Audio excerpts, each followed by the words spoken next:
Domain tools help security analysts turn threat data into threat intelligence. They take indicators from your network, including domains and IP addresses, and connect them with nearly every active domain on the internet. Those connections drive risk assessments, help profile attackers, guide online fraud investigations, and map cyber activity to attacker infrastructure. Fortune 1000 companies, global government agencies, and leading security solutions vendors use the Domain Tools platform as a critical ingredient in their threat investigations and proactive defenses. For more information, visit securityweekly.com/domain tools. Today's determined attackers easily bypass even the most advanced network defenses. Trying to ramp up staff to detect their backdoors can cost thousands of dollars and take months, even years. With Active Countermeasures AI Hunter, we enable junior analysts to detect even the most advanced backdoors in a matter of hours. Sign up for a demo and purchase our product today by visiting activecountermeasures.com/BSW. Active Countermeasures. Make every analyst a hunter.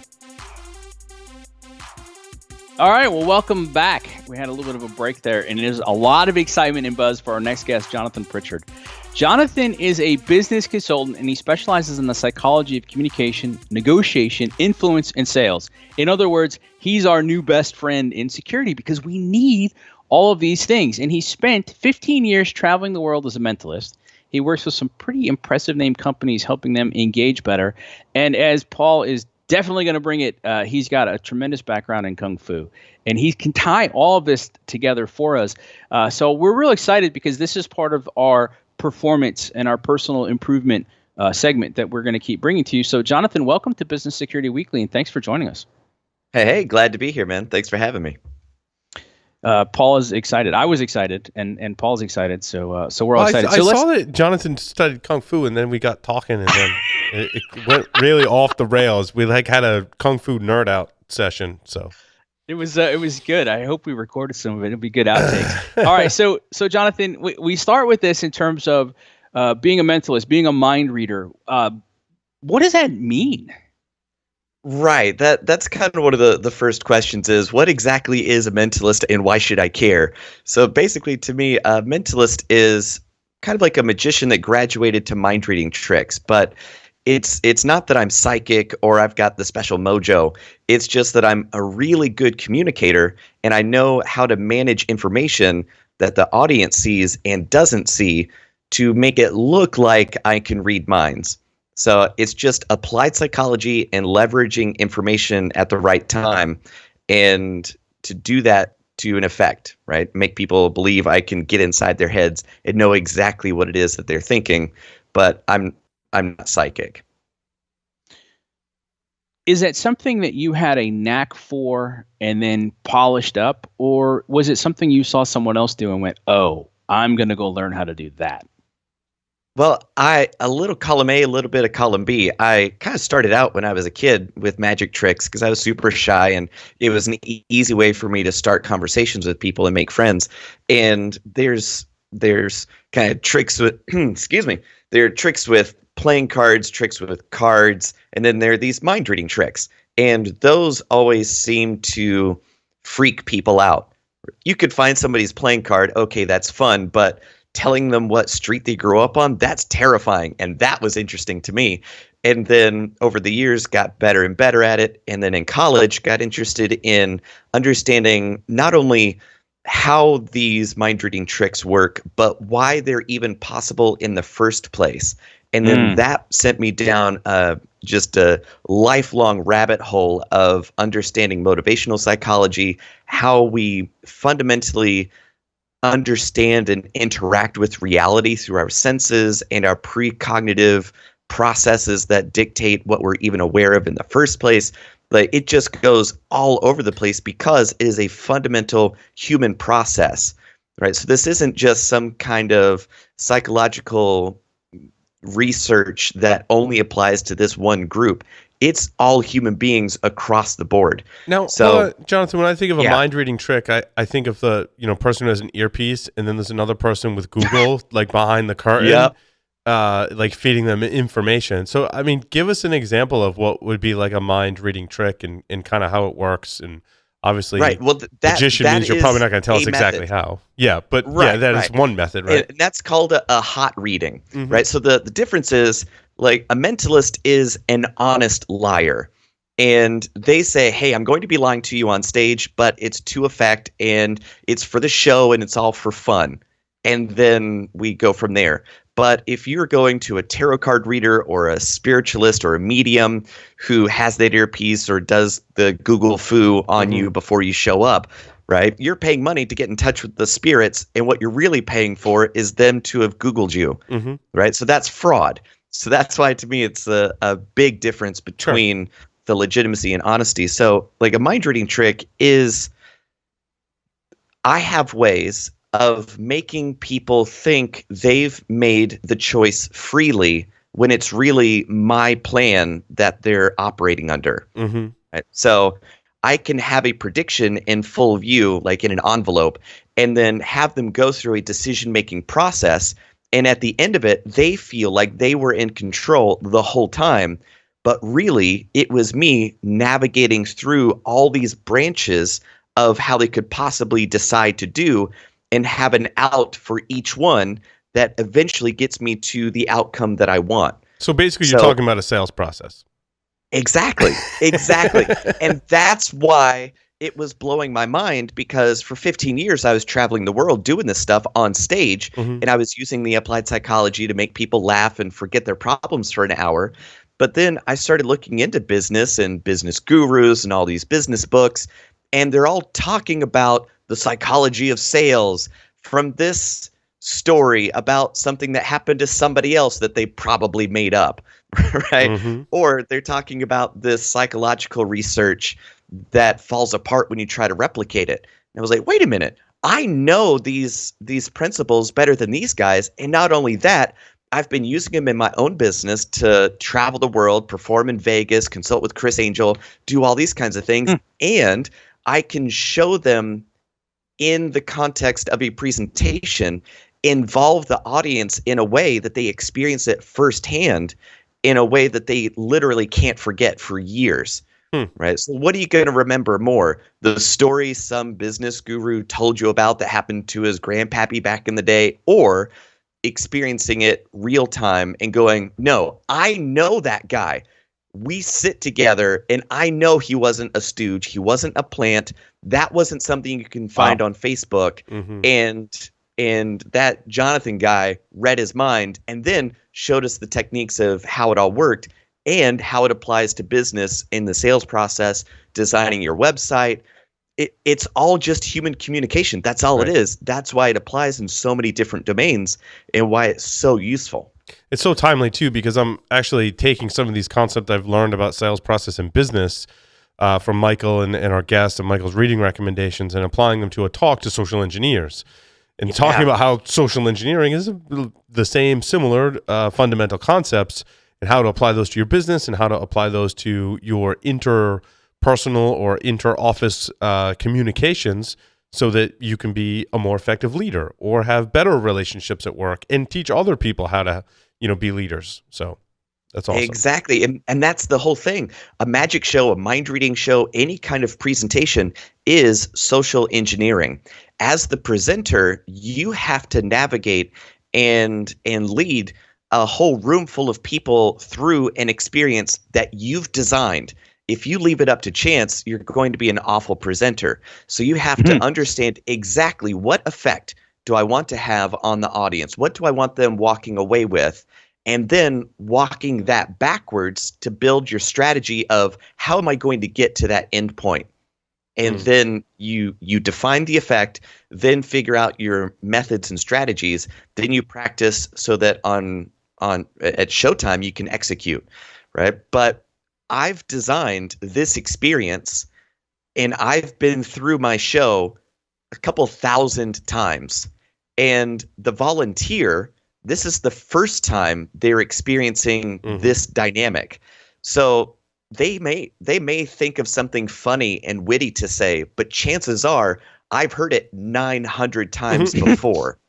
It's kind of like when you work in the medical field and you perform exams or imaging, and people have the same jokes, and you just sometimes I can't help myself and I make a joke, and then I look at them like, you've heard that probably 500 times, huh?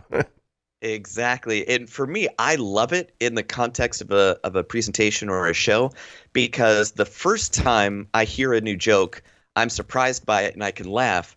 But then immediately after the show, I sit down and go, all right, what am I going to say the next time I hear Yes. that?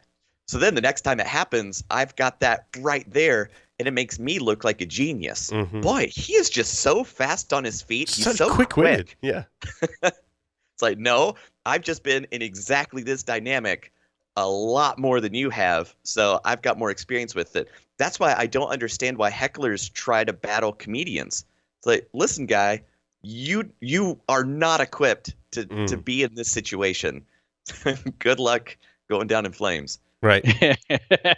But so it's that not makes a lot of sense. It's not as simple as asking people what they want. I mean, certainly that is a strategy, but oftentimes what they say they really want or how they got to, wanting or needing that is not really the truth.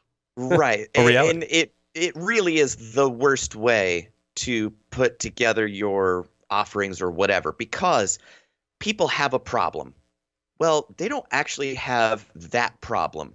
What they think their problem is a symptom of the problem they're not even aware of. Mm-hmm. Because if they were aware of what the root was, they would be able to address it and then they wouldn't have that issue anymore. So if you've had an issue longer than 6 months, you don't understand what the problem is and you need an expert. And don't try to do surgery on yourself. You're good at whatever it is you're good at. You haven't spent a lifetime understanding how people think, how they navigate reality, and really getting to the root cause of what's motivating the problems. So you've got to have a coach. You've got to have an outside perspective on what the actual issue is, because if you have your problem, you're not the person to solve it. Yeah. So let's talk about. Go ahead, Michael. Well, I just want to talk about the transition too, because I want to make sure that we give people some actionable strategies here too that they can take away. And of course, we're going to let them know where they can get your book and explore working with you and stuff like that. But then, how do you make the transition? I mean, this is a great conversation. You're obviously talented at what you do. You're good on the stage. You've consulted a lot of really good people. So then, how do you say, I want to start coaching people? Like, what led to that? It was doing shows, and I worked a lot of colleges to start out, and college kids don't know that I'm not a rock star, so to them I am. So I do the 70-minute mind reading show, and then I've got a 45-minute autograph line afterwards where I'm signing posters and doing the whole rock star thing. And I started hearing, like, it clicked. For years, I've been hearing people going, oh my goodness, you're living the dream. You're traveling the world, getting paid to do what you love. I can't even imagine doing that. And it was that phrase that eventually clicked. It's like, if you can't even imagine a different path, how are you going to make it real? So my way of thinking and living is so far outside the standard social narrative that I started talking to the college kids after the show going, oh man, here's how I did it. Found a mentor. Here's how I did that. Here's how I learn new skills. Here's how I market myself. Here's how I do all this stuff. And then a couple years later, I started getting emails back from people saying, hey, thanks for taking that 10 minutes to talk to me. It made all the difference in the world, and here's what I'm doing now because of it, and it's all thanks to you. And that was really when I realized, oh man, this actually has value. This actually has worth beyond just being the dancing monkey on stage and helping people forget their problems for an hour. The psychology can help people solve their problems long term. All right, now I have to share this. I have to teach people. I've got to take people behind the curtain and show them why they keep making the mistakes that they do, how to be aware of them, and then how to change your fundamental operating procedures to get different results and to shape your beliefs in a way that is more productive and helpful in your life instead of just being stuck in that same spiral again and again and again. Yeah, and I got to think a lot of people that was how watching I this made the switch over. They want to break out of that spiral. So when you made that transition and you started offering some of that coaching, did you find people just mobbed right to you and they went, yeah, it's about time, teach me? Or were you kind of surprised that they went from loving it and asking about it, but when time came to actually do the work, yeah, it was a little different? It's a little different because the people who need it the most are the least likely to search for it. Hmm. What, this burnout? This is fantastic. This is wonderful. Being ineffective as a leader? Boy, howdy, I sure have to work harder now. And that makes me feel better because working hard is what works, not working smart and being effective. Right? So it's kind of like the top level CEOs that could use mindset coaching the most are the least likely to pursue it, which is ironic, but it's how people work. So you have to frame what it is that you do in terms that they value.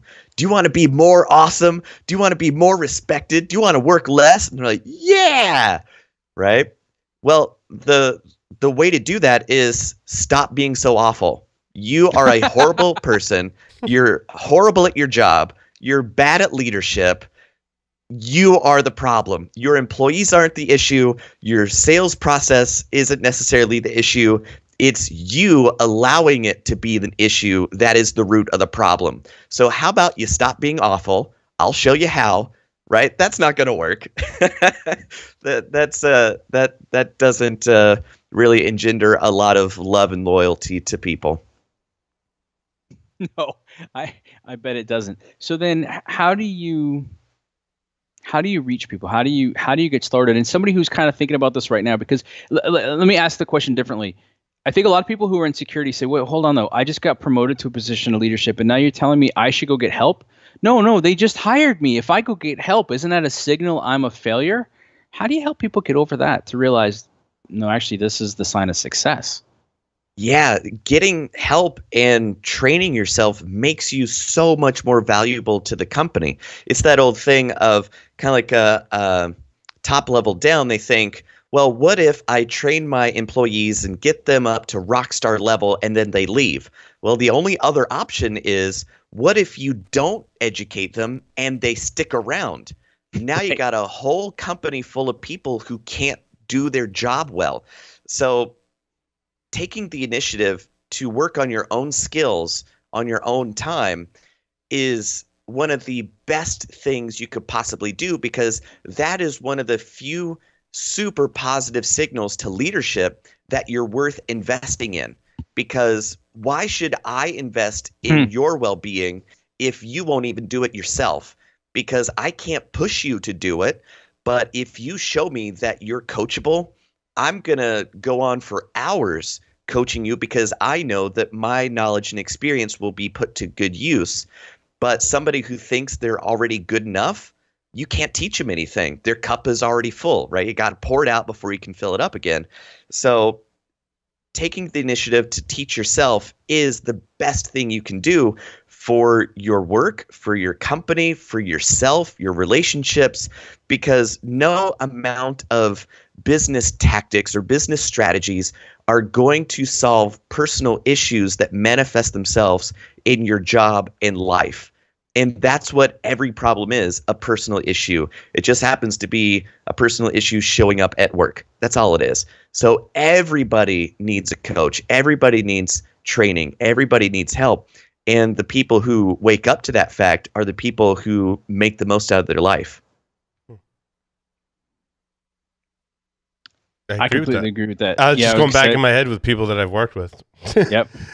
You'll see, Paul and I sometimes share a single mind. You maybe picked that up. And so we tend to say some of the same things. So here's one of the things that I'm looking at. Again, so the person who comes to you, do you find that there's a typical starting point? Because you mentioned the importance of mindset, and it's fascinating because, to be really blunt, I think a lot of times we struggle with that in security. When we get started, it's not, hey, congratulations, you're part of the security team. It's, hey, dude, you're going to screw up, and when you do, the world's going to come down on your head. Don't F up. That was my first day on the job.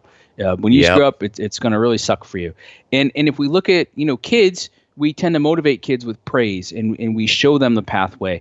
And of course, we offer constructive criticism, and we try to do the criticism sandwich and all sorts of other crap that I don't think really works. But then we get to adults, and it's all just like, wow, you screwed this up, and you screwed this up, and you got to get to all these things, and I don't like how you did this. So when you talk about that mindset, somebody says, okay, Jonathan, I think I need some of this coaching. Do you find that there tends to be a pretty consistent starting place, or is everybody different? The starting place is showing people what assumptions they have about the world that they take as fact, right? They believe this is how things are. Nope, that's how you see them.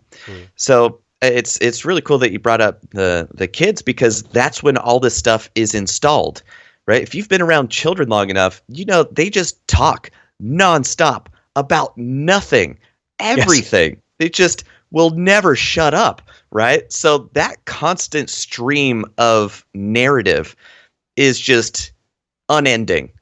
From the moment they wake up until they go to bed, they're just babbling. Right? I find that, especially my middle son, Dean, he just likes to make declarations. Like, he's always declaring something. Dean is the mayor. Exactly. Dean has never met a stranger. The other day, Dean was like, make his declaration, just one of several. And he's like, Dad, I'm not wearing any underwear today. And you were like, neither am I. Welcome to the club. Like, all right, thanks for that. You know what? We're already out of the house. There's not much I can do about it now. So we're just going to go with it. Right, exactly. And then eventually you just got to please, would you just for 5 minutes, just shut up? Just 5 minutes. Just, that's all I ask. Right. And eventually the kid learns, not everybody wants to hear everything I have to say all the time, right? But that babble doesn't go away. It just goes inside, right? So we constantly have that voice in our head narrating what we're doing, making declarations, telling us what we're capable of doing. And we've been doing it so long that it's background noise, but you're not even consciously aware of it. It's that you're so good at telling yourself those things over and over and over again that you're not even aware of it, in the same way that you're not consciously aware of making a letter when you're handwriting, right? So those early childhood experiences kind of install, this is how I have to behave to get love and attention. This is how I have to behave to get reward from friends. This is how I have to behave, right? All of those things about how you've learned to have your needs met, you just get so good at it that you think this is the only way it's possible. And it's not necessarily the most effective, because what 5-year-old would you trust to make any of your choices right now in your life, right? But you're still operating off the same mental software that you installed in childhood. So you're not even aware of what's running. So you need somebody like me to come in and go, all right, let me ask you some questions. And those questions highlight your beliefs about how the world works, how you have to work in the world, how other people see you. You've got to break it down to its most fundamental level, challenge those beliefs, show them why those are just preferential beliefs that they have and aren't empirical reality. Show them more effective strategies for getting their needs met, and showing them more effective strategies to communicate with other people that will help them achieve their goals. And that's how you make them more effective as managers, as human beings, really. So it all starts with kind of breaking them down, showing them how they navigate the world in a way that they think is fact when it's really just their preference. Then showing them multiple strategies that are applicable to multiple dimensions, and giving them a much bigger toolbox to use these tools and implements and mental approaches to conflict, to management, to conversation, to creating rapport. Right? Instead of just going, this is how I am. I'm still stuck on letting my 5-year-old make all of my decisions. And how, like, awesome and hilarious and frightening that is, all at the same time. Like, awesome, like, dietary choices of my 5-year-old are awesome. Like, if you're a vegetarian, like, you're going to starve. He's bacon, hot dogs, and steak. That would be fantastic, right? But, yeah, some of the other things, not so much. Dean has a brace on because he, fell and stuff. Because and it's funny when you said that, because I actually just was coaching my 5-year-old on making good choices and what the difference is between a poor choice and a bad. Really about risk management in life. Because Dean, as Michael knows, had some interactions with my family. Dean's he's a little reckless sometimes, a little reckless. Yeah. make choices that create more opportunities for you after you've made the choice. That's kind of my rule of thumb. Is that what you tell your 5-year-old? I haven't made that particular mistake of having children. Yeah. I know my limits, and that's one of them. That has enabled me to live the rock star life that I lead without damaging my offspring. Is to not have them. I lose a lot of sleep worrying about the damage I've done. Right. But what I think is interesting is what you're describing too is the importance of what a lot of people call inner work, but it's that self-knowledge. It's to be an effective leader, you have to know yourself and you have to understand where you came from. And then I look at it simple. You can choose to continue, or you can choose to reject it and replace it, right? Upgrade the software, I guess, if we kept it in that way. Yeah. But I also know, and I would be remiss if we didn't bring up Kung Fu. You're a practitioner of Kung Fu, and it's related. You see a lot of parallels to that, and I know that Paul gets excited about it. So tell us then, what's the connection to Kung Fu? Well, here it's that. There's an old Kung Fu saying that I'm going to butcher is if you defeat 1,000 men in battle, you can still lose. But if you overcome and conquer yourself, you can't lose. Right. So it's mastering and controlling yourself. You win in every area of life. Right? So that is really what it's all about, is understanding how do I work? How do I operate? What challenges have I had? How do I overcome them? Once you've mastered that, you understand, wait a minute, this is how everybody works. This is the process that's running everybody's decision making. And since I have looked inside and done the inner work and know this process inside and out, I now know how to structure my communication or my sales process or my sales funnel or advertising, whatever. You now frame it in a way that's most effective to the other people. Yeah, but so you're leading them through your process instead of just letting them control the fight. And to speak to the martial arts aspect, a really fantastic and great legendary teacher will be able to identify that in their students. And I was fortunate enough to have a truly extraordinary teacher. And I would see him do that not just with me, but with the other students as well. He'd be like, yeah, no, like that's not the form for you, or like try this form. I think it's better suited, or this weapon, or this strategy, or when you're in sparring, he's like don't ever do that again. That's not for you. This other tactic is going to work much better for you, and it's really customizing and allowed you to know yourself and know your body. Everyone's bodies are different, right?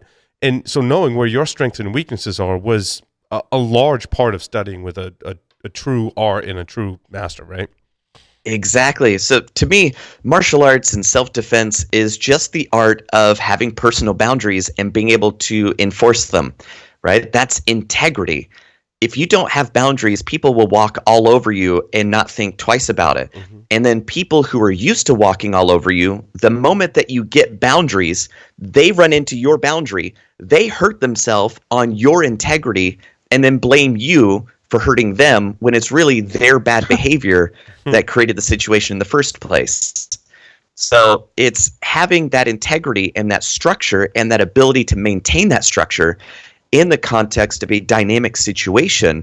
That's where really high-level skills come into play, right? So if you've got those boundaries, you now can be more sensitive to when somebody's trying to violate them. Whether it's a business partner or a client who, you know what, just give me that discount this one time. No, you either value what I do or you don't, and free advice is worth exactly what you pay for it. So no thanks, I'm not in favor of letting you steal from me, so I'm not going to do that. Right? So it's just the science of having personal integrity that you start out in a physical dynamic. And it's the process of cultivating that physical skill that gives you the mental and emotional discipline to master yourself, which then enables you to have higher quality relationships in your personal life, which then bleeds into your business life. So there's no way that you can isolate and compartmentalize any of this stuff. You pull on one thread, you see how it applies across the board. How well do you take care of your body? How well do you take care of your emotions? How well do you maintain your mental skills? Right? It's how you do any one of those things is how you do everything. So that's why the mentalism and mind reading And the martial arts and the body, a mind and body together, mastering it on both sides is essential to live a life of integrity and quality.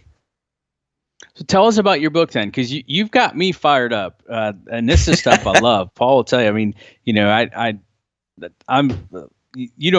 doesn't get to see me nod my head so much and smiling from ear to ear, and so I can't wait to go see what you've written. So tell us about the book. Where can people find more? If somebody wants to work with you, how do they find you, Jonathan?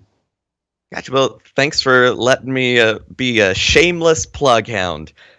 So the book is Think Like a Mind Reader. So I know I can't work one-on-one with everybody, so I wrote the book about the 21 conversations that I was just having with people over and over and over again. But what about this? What about that? You know what? Let me just put it all in a book, and to help people understand the importance of mindset, where to start, how to improve their memory, how to discover their motivation, discipline, all that kind of stuff that will literally change your life. And the stuff that I use to go from growing up in a single wide trailer on a dirt road in the mountains of North Carolina. Like, that's where I grew up. And from there, I've traveled the world, entertained the troops, been on TV, all that stuff. These are the mindsets and the strategies and the way of thinking about the world that I used in my own life to create a life I love living.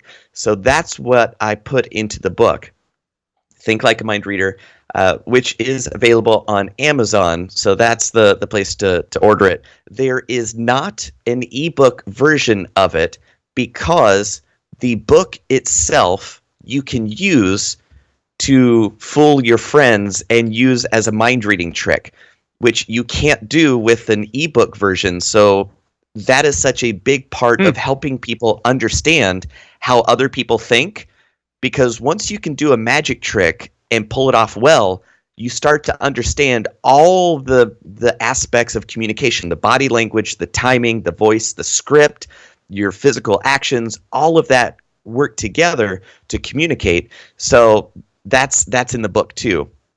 All right, so it's on Amazon.com. Just search for Think Like a Mind Reader and you'll find it. If you want to work with me as on a company level, like bring me in to do trainings on negotiation, presentation skills, influence, sales, all that kind of stuff, go to likeamindreader.com, and that's where all my speaking and group training stuff is.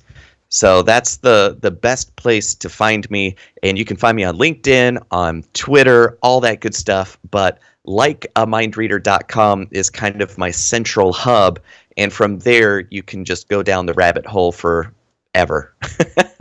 No, that's fantastic. And a lot of our listeners that they like books, and I love your description of the way you've designed the book. And so we may be reaching out to you again in the future and ask you to come back and talk specifically about the book as we kind of get our business book club started at some point. But this has been brilliant. I really appreciate you making the time to chat with us because this is fantastic. So guys, you can go find them. We'll put the link in the show notes. Make sure you've got the ability to go.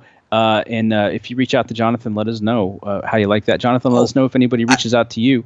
And thank with you. that, I just remembered, if you do like the Kung Fu angle and doing that kind of thing, I also have BattleReadyCEO.com. That's me. That's the kind of Kung Fu coaching side of things. Like, stop worrying about it. What would you do if somebody were trying to punch you in the face? You would move. You would do something. So let's stop navel gazing and get to work. So that's another way to get plugged in. Right. Yeah. So is that good then for other leaders or just CEOs? I kind of work at the top of the pyramid, but anybody that's in a leadership role should check it out. I think a lot of CISOs would benefit from that. And I know a lot of CISOs do martial arts and they might like that connection. So that's fantastic. All right. Well, so thank you, Jonathan. We're going to take a short break, which is a good chance to make sure you like our page at facebook.com/securityweekly.